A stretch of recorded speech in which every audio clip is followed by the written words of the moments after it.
Hello बच्चों, हम लोग बोर्ड एग्जाम का सीबीएसई बोर्ड एग्जाम का हम लोग क्वेश्चन पेपर कर रहे थे, जिसमें हम लोग सेक्शन ए कंप्लीट कर लिए। अब सेक्शन बी की बारी है।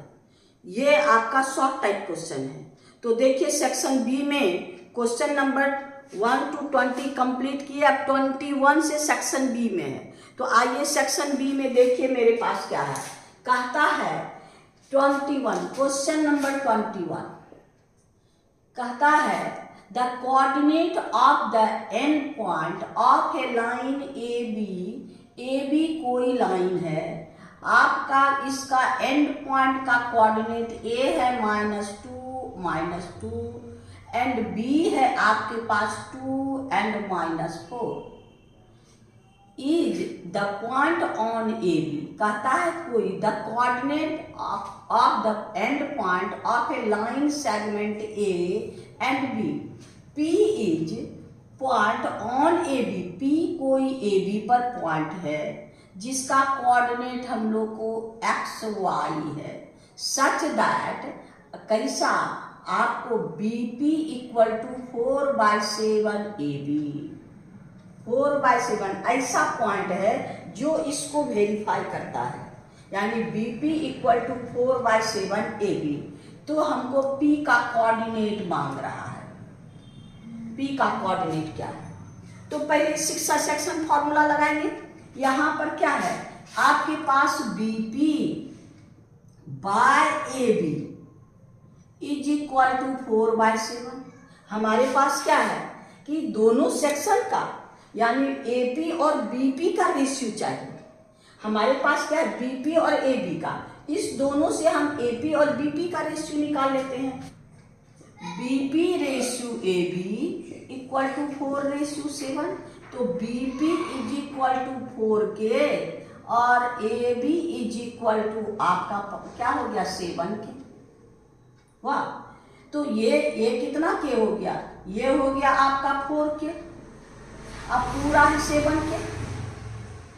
Therefore AP is equal to क्या, आपके पास AB माइनस बीपी, यानी 7 के -4 के इक्वल टू 3 के। अब दोनों का रेशियो निकाल लीजिए। Therefore AP by BP is equal to AP मेरे पास 3 के और बीपी मेरे पास कितना है, बीपी इक्वल टू 4 के। ये खत्म, यानी AP ratio BP equal to 3/4। ये तो हमको मिल गया, यानी ये हो गया आपका 3, ये हो गया 4। अब हम लोग सेक्शन फार्मूला से, सेक्शन फार्मूला का पी का कोऑर्डिनेट क्या है, एक्स वाई, यानी ये हो गया आपका एक्स, आपके पास ये हो गया x1 y1 और ये हो गया x2 y2। आप लोग को फॉर्मूला पता है क्या, P का x y का कोऑर्डिनेट क्या, इसका कोऑर्डिनेट क्या हो गया आपके पास mx2 plus nx1 by m plus n, और दूसरा है my2 plus ny1 by m plus n। अब ये आपका m है, ये आपका n है। अब इसमें फॉर्मूला बैठा दीजिए, ये x1 y1, ये x2 y2। हाँ, कहीं कहीं आपका m1 m2 भी लेता है, कोई बुक में m1 m2 भी लेता है, कोई बुक में m और n लेता है। तो अब आपके पास m इक्वल टू 3, यहाँ पर क्या है m इक्वल टू 3 और n इक्वल टू 4। तो आइए p के लिए, p का xy ये इक्वल टू आपके पास हो गया n यानी 3x2 यानी 2 प्लस 4 इंटू आपके पास आप 4 into -2, 4 into -2 by m plus n। क्या आपको my2 3 इंटू y2 यानी -4 प्लस 4 इंटू आपका -2 बाय 3+4। अब इसी को सॉल्व कर देना, यानी आपके पास हो गया 6 + 8/7 और ये हो गया 4 3 12 माइनस -8, तो ये हो गया -12 और -8/7। ये माइनस है 4 + -2, तो ये हो गया आपका माइनस। अब आपके पास ये -2/7 और ये हो गया -20/7। यही आपका आंसर हुआ, यानी P का कोऑर्डिनेट यानी XY इक्वल टू, यही हम लोग का आंसर होगा। यानी हम लोग का क्वेश्चन नंबर 21 हो गया। अब हम लोग 22 में चलेंगे। 22 का ए में क्या कहता है, इफ गिवन हमारे पास क्या है, sin A - B equal to sin A into cos B minus cos A into sin B। इससे हमको इस फॉर्मूला को यूज करके sin 15 का वैल्यू फाइंड करना है। अब ए भी आप कुछ भी लेट कर सकते हैं। यहाँ पर आपका a - b यानी a और b का डिफरेंस 15 होना चाहिए, तो यहाँ पर लेट कर लीजिए। लेट a = 45 एंड b = आपका 30। दोनों का डिफरेंस कितना होगा, आप ये भी कर सकते हैं a = 60 और b = 45, दोनों का डिफरेंस 50 है। आप कोई भी ले सकते हैं जो आपकी सुविधा। आप a = 60 और b आप 45 भी ले सकते हैं। यहाँ a - b आपका हो गया 15, अब उसमें भी हमको a - b 15 लाना है, तो अब इस फॉर्मूला में बैठा दीजिए। आपका sin A - b equal to sin A cos B minus cos A sin B। अब सब ए बी का वैल्यू बैठा दीजिए। sin A की जगह क्या बैठाएंगे, 45 minus 30 equal to sin 45 into B के जगह sin cos 30, ये हो गया cos 45 और sin 30। ये आपके पास क्या हो गया, sin 15, दोनों को माइनस कर दीजिए। अब सबका वैल्यू हम लोग को पता है, वैल्यू रख के सिंप्लीफाई कर देना है। sin 45 1/√2 cos 30 √3/2 minus cos 45 1/√2 sin 30 1/2। अब सिंप्लीफाई कर दीजिए, यानी √3/2 माइनस 1/2 हो गया। अब इसका मतलब इसका एलसीएम लीजिएगा 2√2 यानी √3 - 1, यही आंसर होगा क्या, sin 15 का। यही मेरा आंसर है। sin 15 का वैल्यू इस फॉर्मूला से आप आराम से निकाल सकते हैं। यानी आपका 22 का ए हो गया। 22 का बी में देखिए क्या कहता है, कहता है इफ sin A = y, तो हमको cos A and tan A का वैल्यू y के फॉर्म में निकालना। cos A और tan का वैल्यू y के फॉर्म में, तो हम लोग जानते हैं, देखिए cos A = √1 - sin स्क्वायर होता है ना। अब यहाँ पर इसको रख दीजिए, यानी cos स्क्वायर A = इतना होता है, और स्क्वायर हटा दीजिए तो इस पर रूट चल जाएगा, और साइन का वैल्यू y है तो यहाँ पर y², यानी आपका cos A = √1 - y²। एक आंसर तो आपको यही हो गया। दूसरा tan A = sin A by cos A। sin A का वैल्यू मेरे पास क्या है, y, और cos A का वैल्यू क्या है, √1 - y²। यानी 1 माइनस वाई स्क्वायर, यानी therefore tan A equal to y by root over 1 minus y square. यानी एक आंसर ये और दूसरा, पहला आंसर ये cos A का और दूसरा ये हम लोग का दोनों, यानी क्वेश्चन नंबर 22 का बी, यानी 22 कंप्लीट हो गया। 23 क्वेश्चन नंबर 23 में वही क्वेश्चन है। कहता है आपका गिवन क्या है, आपके पास in triangle ABC and triangle PQR क्या है, AD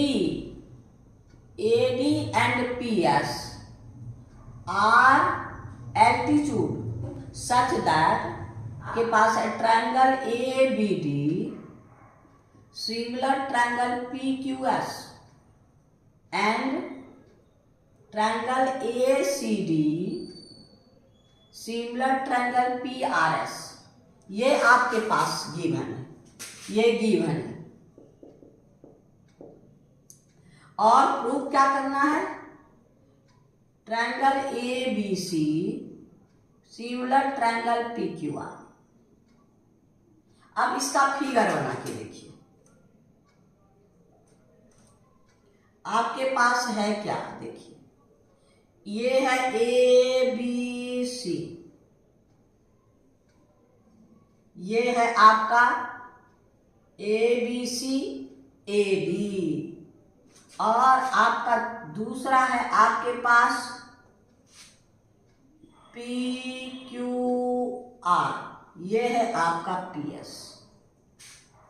कहता है इन triangle ABC and PQR, AD and PR are altitude such that ABD similar PQS and ACD similar PRS prove that ABC और PQR similar, ये दोनों, यानी ये एल्टीट्यूड है। अब देखिए एल्टीट्यूड नहीं भी रहता तो भी सिमिलर होता। अब आइए प्रूफ में, प्रूफ में क्या है, since triangle ABD similar triangle PQS, ये ट्रायंगल और ये ट्रायंगल सिमिलर है, ये है हमको गिवन, ये है गिवन। तो अगर सिमिलर ट्रायंगल है तो क्या होगा, करस्पॉन्डिंग एंगल इक्वल होगा। क्या होगा, करस्पॉन्डिंग एंगल इक्वल होगा। तो इसका करस्पॉन्डिंग एंगल कौन, B और Q बड़ा इक्वल होगा। देयरफॉर आपका angle B is equal to angle Q, और ये दोनों इक्वल, और ये भी तो इक्वल होगा, एंगल 1 इक्वल टू एंगल 2। अगर ये इसके इक्वल तो रिमेनिंग एंगल इक्वल, तो यहां पर एंगल 1 इक्वल टू एंगल आपका 2। अब फिर ये दोनों ट्रायंगल भी हमको सिमिलर है, हाफ ट्रायंगल कहता ACD एंड PRS, ये दोनों सिमिलर।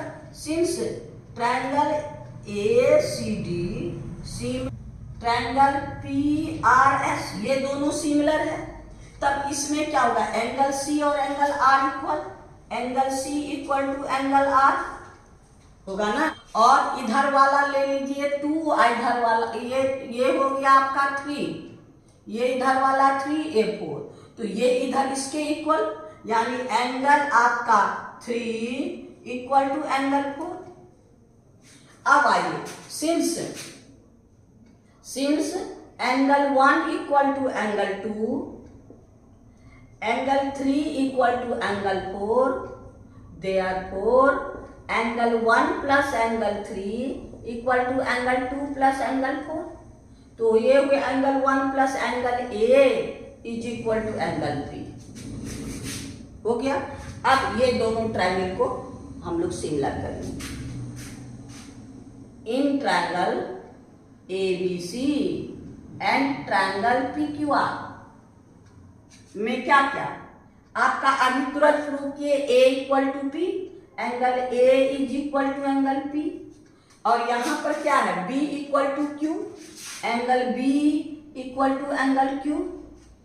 अब आपके पास क्या है, angle C equal to angle R, angle C equal to angle R। अब ए सिमिलरिटी से हमको क्या कहता है, यानी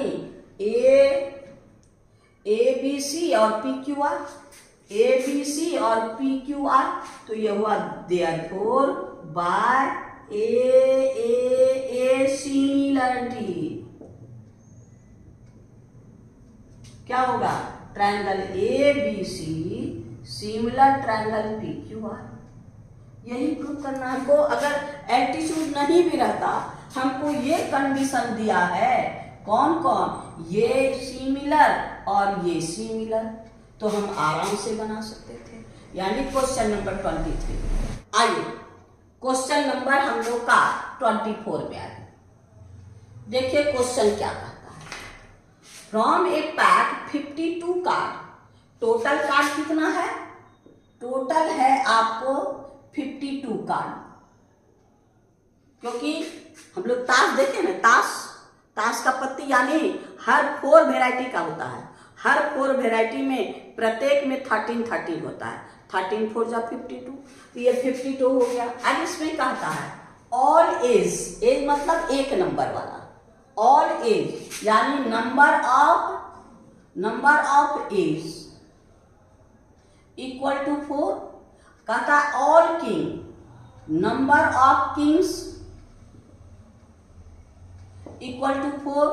कहता आर रिमूव, ये सब उससे रिमूव कर दिया, उसको हटा दिया, यानी अब हो गया, इसको कितना होगा टोटल, ये दोनों को हटाया 8, अब रिमेनिंग कार्ड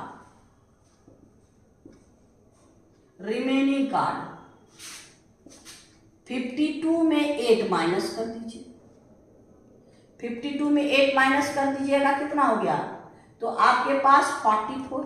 कार्ड का जो पूरा पैकेट था उसमें 4 किंग, हर कलर में हर टाइप का एक किंग और हर 1 नंबर, कार्ड का 1 नंबर एज, ये 8 कार्ड रिमूव कर दिया, तो अब मेरे पास रिमेनिंग कार्ड कितना बचा। अब इसमें देखिए क्या कहता है, a face card, probability of a face card,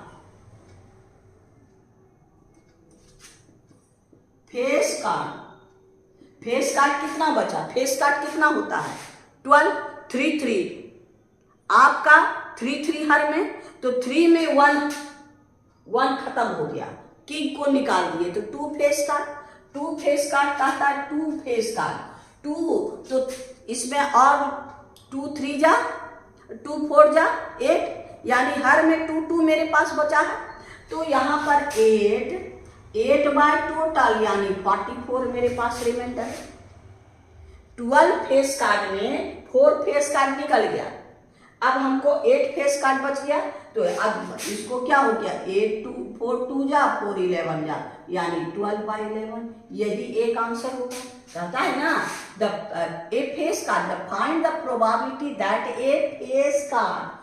अब देखिए इसमें ये था 1 का, ये 24 का 1, 24 का 2, कहता है ए कार्ड ऑफ रेड कलर का कार्ड, उसमें क्या है, रिमेनिंग रेड कलर कार्ड,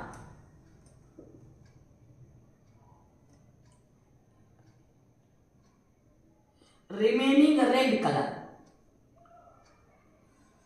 कितना होगा, मेरे पास 4 कार्ड यानी 2 किंग और 2 आपका एज निकल गया, रेड का निकल गया, यानी 26 रेड कार्ड, 26 रेड कार्ड में 4 निकल गया, तो मेरे पास कितना हो गया 22।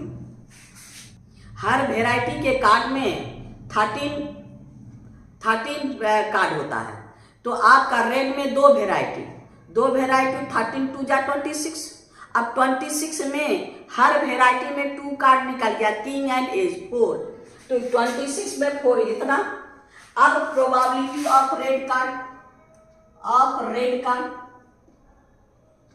इक्वल टू 22 बाय टोटल यानी 4, यानी 4 2 जा 11 2 जा 11 4 जा, और ये हो गया 2, यानी 1/2, कितना हो गया 1/2, तो ये दूसरा का आंसर हो गया, यानी क्वेश्चन नंबर हम लोग का 24 हो गया। अब हम लोग क्वेश्चन नंबर 25 में चलेंगे। 25 में 2 क्वेश्चन है। ए 25 का ए देखिए मेरे पास क्या कहता है। The cost of 2 kg of apple and 1 kg of grapes are on one day was found to be 320 and the cost of 4 kg apple and 2 kg grapes are found 600 if 1 kg of apple is and 1 kg of grapes xy। यहाँ पर आपका है क्या, since cost of 1 kg of apple equal to आपके पास है ₹x और cost of 1 kg of grapes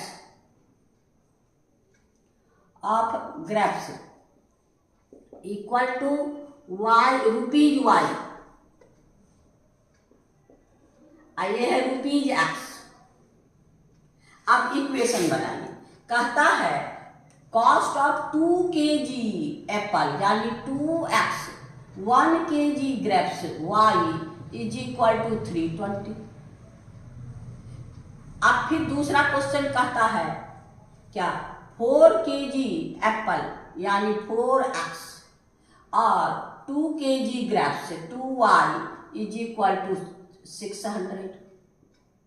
ये इक्वेशन 1, ये इक्वेशन 2।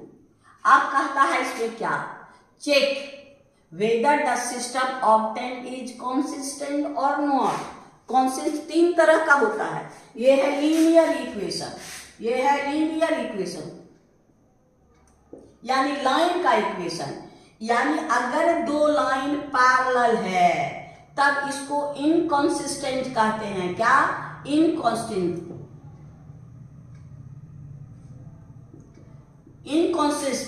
यानी no common point, no solution. ये हो गया नो सॉल्यूशन। अब दोनों इंटरसेक्टिंग, ये हो गया इंटरसेक्टिंग। ये है कॉन्सिस्टेंट मतलब 1 कॉमन पॉइंट, ओनली 1 सॉल्यूशन।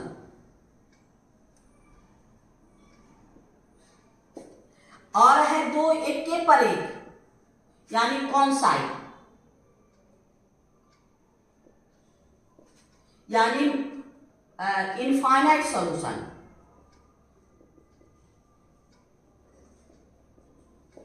इसमें होगा क्या, इसमें आपका ax plus by equal to c, ax a1 1 दे दीजिए c1, a2x plus b2y is equal to c2। तो यहां पर आपके पास a1 by a2 equal to b1 by b2 is not equal to c1 by c2। हो गया।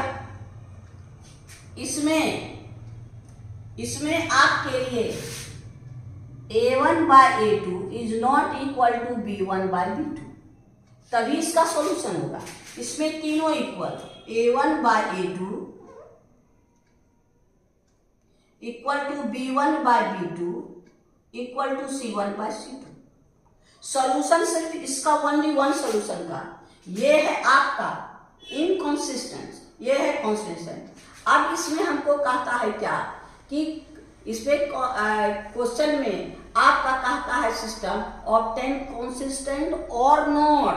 पहले condition देख लेंगे, ये कंडीशन है। यहाँ पर a1 मेरे पास क्या है, a1 इज इक्वल टू 2 और b1 equal to 1, c1 equal to 320, a2 equal to 4, b2 equal to 2 और c2 is equal to 600।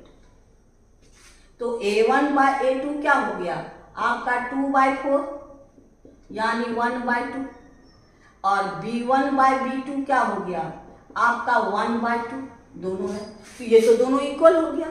Therefore, since a1 by a2 is equal to b1 by b2, therefore it is ये क्या हो जाएगा, is not equal to जो भी है इधर भी, तो ये दोनों का रेशियो तो इक्वल नहीं होगा, 1/2 नहीं होगा, 322 जा ये नहीं होगा।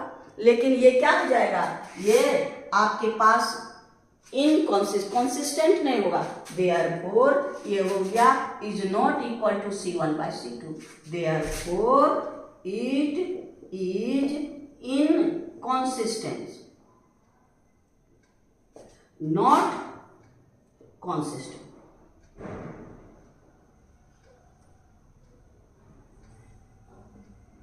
ये कंसिस्टेंट नहीं होगा, इसका सॉल्यूशन नहीं होगा। बस यही पे आपको रीजन के साथ लिख देना है, यानी 25 का ए हो गया। अब आइए 25 का बी में। 25 का बी आपके पास है, सॉल्व करना है for x and y, x और वाई का वैल्यू। तो मेरे पास इक्वेशन क्या है, √2x plus √3y is equal to 5। फिर है √3x minus √8y is equal to minus √6।